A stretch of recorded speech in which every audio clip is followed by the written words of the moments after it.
years old now. This isn't new. When I was young, I was a horrible kid. The first time I was caught stabbing somebody, I was 14. I was in prison at 16. By 18, I'd already been caught stabbing about 6 or 7 different people. God. You know, like... Killed them? And no, they didn't die, thank God. But, you know what? At the time, I tried to. Like, that was my intention. You know? Like, you don't care. At that age, what they need is, they need a buddy system of some type. They need a guy of, like, my age, a 40-year-old man. Thank God now, I've changed my life. I had a girlfriend who stuck by me. I've got children. I've got 4 kids. I don't live in London any longer because I don't think it's a good place to live. I own multiple businesses. I own properties. Like, these kids are entrepreneurs in the making. They work How do you harder. know? They take more risks because I was one of them, and I know lots of them. And I grew up, I was a drug dealer for most of my life. You know? From what age, Daniel? 14? I started at 12. 12? I became a drug dealer at 12. That was old for now, but I was 12 when I started. So when you hear this poor mum saying that her son was groomed by gangs from the age of 6... I say to every single mum in that position, you have got only one single choice, and it may be too late, but it's the only thing you can do. You have to move. Can I be really honest with you? Out of London. Can I be really honest with you? Whatever city you live in. Sorry, of course you can. I actually don't understand how a child of the age of 6 can be groomed by a drug gang. I don't understand what the opportunities would be.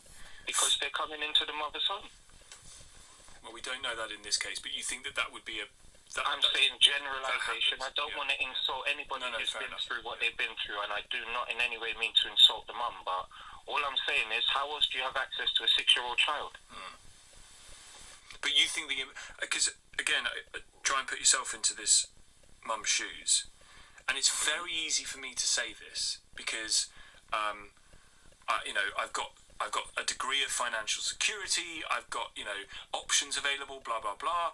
But if any of my children got caught up in this kind of lifestyle, we'd leave, we'd move, we'd go somewhere. You have to move immediately.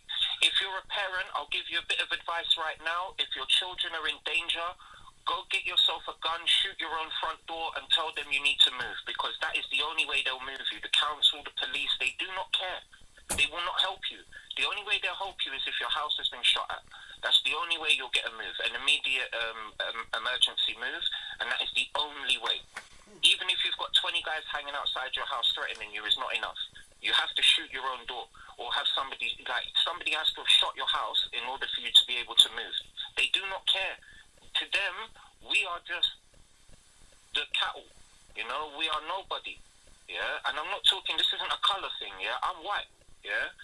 This is about lower class people. What they consider lower class people have no value to them. It's the truth. They don't care. They'll leave you there. You told them, look, my son is in a gang. They'll say, well, that's your fault as a parent. Well, now we're going to send social services. The social services will take a child, put them into care, and the care system is even worse. Yeah. My mum and my dad were both raised in orphanages in care system because their parents were in prison. Yeah? Like, it just goes from bad to worse. It doesn't get better. You just out of the frying pan into the fire. So how did you do that, Daniel? How did you stop this sort of cycle repeating? Yeah. Mate, I am still brainwashed to this day.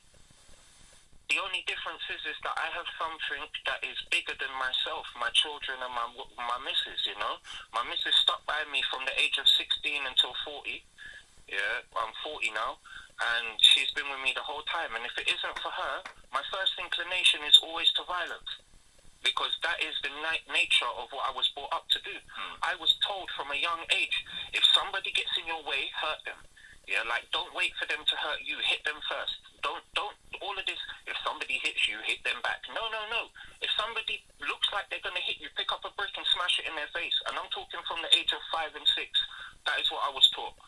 And my mum has apologized. She said to me, she knows that she holds responsibility. My mum was 15 when she was pregnant. She was in care.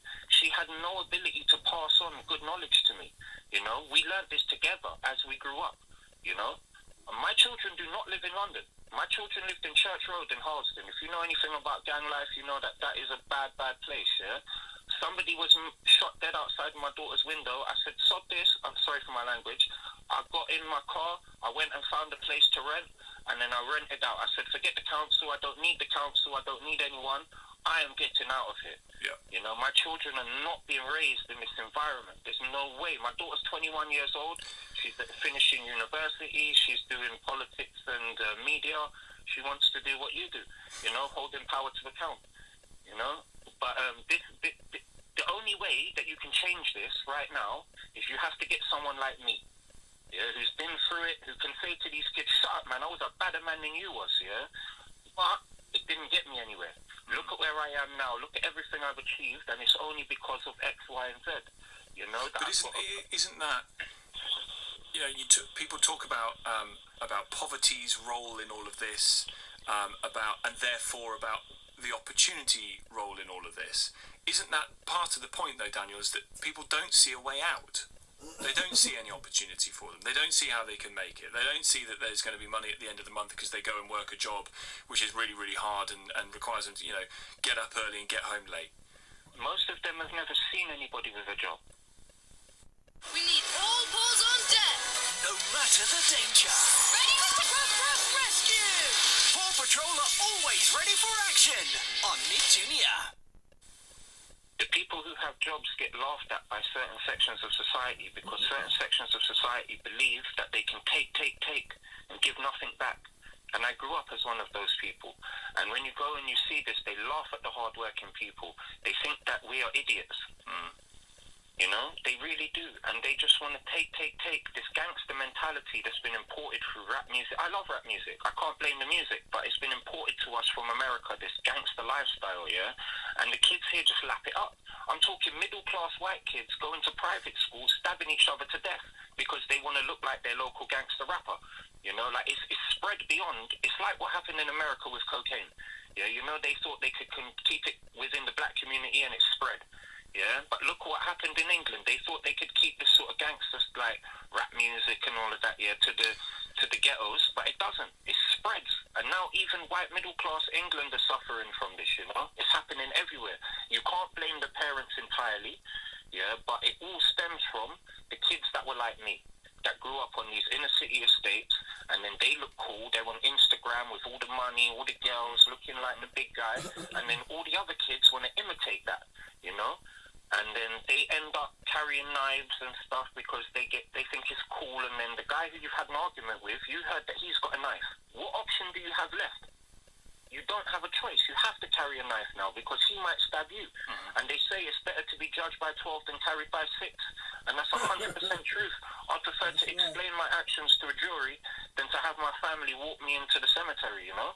So we can always get out of jail even if it's 20, 30 years later. Yeah, but like... it's hard to explain, yeah, but when you're in that mindset, yeah, normal reality, going to work, all of that, yeah, it's a joke. The money involved is amazing. You have to remember, yeah, when I was 21 years old, I was making 10, 20 grand a day. A day? I could pay people to do anything I wanted. Whoa. You were making 20 grand a day? So on a good dealing day, drugs on a Friday and all that? night, yeah, on a good night, on a Friday night, and I was only selling cannabis. So imagine what these guys are getting selling harder drugs. So was there a moment, Daniel, in that, you know, you've got all this money rolling in, was there a particular moment that made you think, well, even if the money's rolling in, I need out here because... Every day. Every day? Every single day. I used to try. I've spent millions of pounds on failed businesses, yeah. Finally now, I'm lucky. I'm a qualified gas engineer. I've got properties. I've invested into some businesses in other countries, you know. But I spent nearly all my money hoping that one day I could be a normal guy. But I wouldn't have to go to Tesco's and be told off, you know what I mean, by some idiot who it's like half my age. Yeah, like, this is what the fear of all drug dealers is. They think, I've gone from being a big boss, man, yeah, I've got workers who will do anything. They'll literally go and shoot someone for me if I want them to, yeah? And now I've got to go to Tesco's and have some idiot tell me what to do and go and stack these shelves. Like, no way. Yeah, and this is the biggest problem. It's not even about the money, it's the ego. It's the ego, what it gives you, yeah? You can walk around your area and no one can tell you nothing, yeah? You get all the women, you get all the money, you get everything you want. Life is handed to you. It's like a movie, yeah? It's really fun, You know what I mean? But then the consequences, they don't add up. And someone else behind you can see how that movie ends, and that movie always ends badly, unless they have an attitude like yours, which is even if the money's rolling in, and even if I feel like a movie star and a pop star and I can do anything, I've got people where you have to get out. You have to. Particularly if you've got kids. Most people don't want If you've got kids. Most people don't have the courage and self-belief in themselves, yeah? See, me, I went to university. I made a lot of money selling in universities, yeah? But then what I would do is I would study as well. I'm a really clever chap. Like, I got 3 degrees, you know? Like, I'm a clever guy, yeah? And I was hanging around with people who would always say to me, man, you're so much better than what you're doing here.